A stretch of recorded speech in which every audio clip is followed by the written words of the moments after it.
আসসালামু আলাইকুম।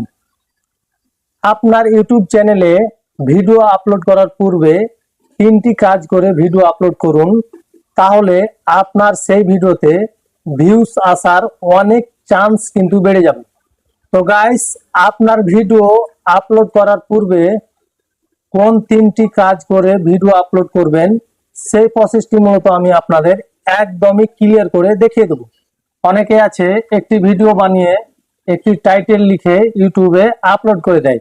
সেক্ষেত্রে কি হয়, তার যে অডিয়েন্স গুলো আছে তার অডিয়েন্স গুলো কিন্তু বুঝতে পারে না যে আসলে এই ভিডিওটি কোন বিষয়ের ওপর বানিয়েছে। সেক্ষেত্রে তার অডিয়েন্স সেই ভিডিওর ওপর ক্লিক করে না, সেই জন্য তার ভিডিওতে ভিউজ একদমই আসে না। অনেকে আছে দীর্ঘদিন ধরে ইউটিউবে কাজ করছে কিন্তু সেই কোনোভাবেই সফল হতে পারছে না। তাদেরকে আমি সাজেস্ট করব এই ভিডিওটি অবশ্যই দেখে যাবেন। আমি আপনাদের সবচেয়ে বেশি 3টি জিনিসের ওপর গুরুত্ব দিয়ে ভিডিও আপলোড করতে বলবো। সেই 3টি জিনিস ফলো করে আপনি যদি আপনার ইউটিউব চ্যানেলে ভিডিও আপলোড করেন তাহলে অবশ্যই আপনার সেই ভিডিওগুলোতে ভিউ আসা শুরু করবে। তো গাইস, ভিডিওটি শুরু করার আগে চ্যানেলটিতে সাবস্ক্রাইব করার রিকোয়েস্ট থাকবে। চ্যানেলটি সাবস্ক্রাইব করে ভিডিওর বাকি অংশটুকু কন্টিনিউ করুন। 1 নম্বরে যে বিষয়টি আমি বলবো সেটি হচ্ছে, আপনি যে ভিডিওটি বানাবেন মনে করছেন সেই বিষয়ের ওপর আপনি একটি টাইটেল আগে থেকে লিখে রাখবেন। সেই টাইটেলটি দেখে যেন আপনার অডিয়েন্স বুঝতে পারে যে আপনার ভিডিওটি কোন বিষয়ের ওপর বানিয়েছেন। আপনাকে সংক্ষেপে একটি টাইটেল সেখানে লিখে দিতে হবে, যে টাইটেলটি সহজেই আপনার অডিয়েন্স বুঝতে পারে। যেমন আমার একটি ভিডিও এখানে দেখুন, আমি এখানে লিখেছি নতুন নিয়মে শর্টস ভিডিও আপলোড। এখানে আমি যদি লিখতাম ইউটিউব চ্যানেলে নতুন নিয়মে শর্টস ভিডিও আপলোড করার নিয়ম, এই টাইটেলটি আমি এখানে যদি লিখতাম তাহলে আমার এই টাইটেলটি কিন্তু অনেক বড় হয়ে যাবে। সেক্ষেত্রে আমার অডিয়েন্স সে টাইটেলটি পড়তে পড়তেই বোর হয়ে যাবে, সেক্ষেত্রে সে ভিডিওটি পজ করে চলে যেতে পারে।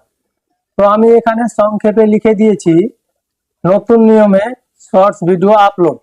এখানে বোঝাই যাচ্ছে আমার ভিডিওটি কোন বিষয়ের ওপর আমি বানিয়েছি। তো এই হলো একটি কাজ। 2 নম্বরে যে কাজটি আমি আপনাদের করতে বলবো সেটি হচ্ছে, আপনাকে আপনার ভিডিওর থাম্বনেল একটি তৈরি করতে হবে, যে থাম্বনেলটি দেখে আপনার অডিয়েন্স বুঝতে পারে যে আসলে আপনি এই ভিডিওটি কোন বিষয়ের ওপর বানিয়েছেন। ভিডিও ভাইরাল হওয়ার ক্ষেত্রে থাম্বনেল কিন্তু অনেক গুরুত্বপূর্ণ ভূমিকা পালন করে। তো গাইস, আমি আপনাদের সাজেস্ট করব আপনার ভিডিও আপলোড করার পূর্বে আপনি একটি কোয়ালিটিফুল থাম্বনেল সেখানে লাগিয়ে আপলোড করবেন। যেমন আমার এই থাম্বনেলটি দেখুন, এখানে কিন্তু আমি সংক্ষেপে বুঝিয়ে দিয়েছি যে এই ভিডিওটি কোন বিষয়ের ওপর আমি বানিয়েছি। এখানে দেখুন আমি থাম্বনেলটির ভিতর টেক্সট লিখেছি 3টি কাজ ভিডিও ভাইরাল। এখানে আপনাকে কি করতে হবে, সংক্ষেপে আপনাকে টেক্সট লিখে দিতে হবে, তাহলে আপনার অডিয়েন্স যেন সহজেই বুঝতে পারে যে এই ভিডিওটি আপনি কোন বিষয়ের ওপর বানিয়েছেন।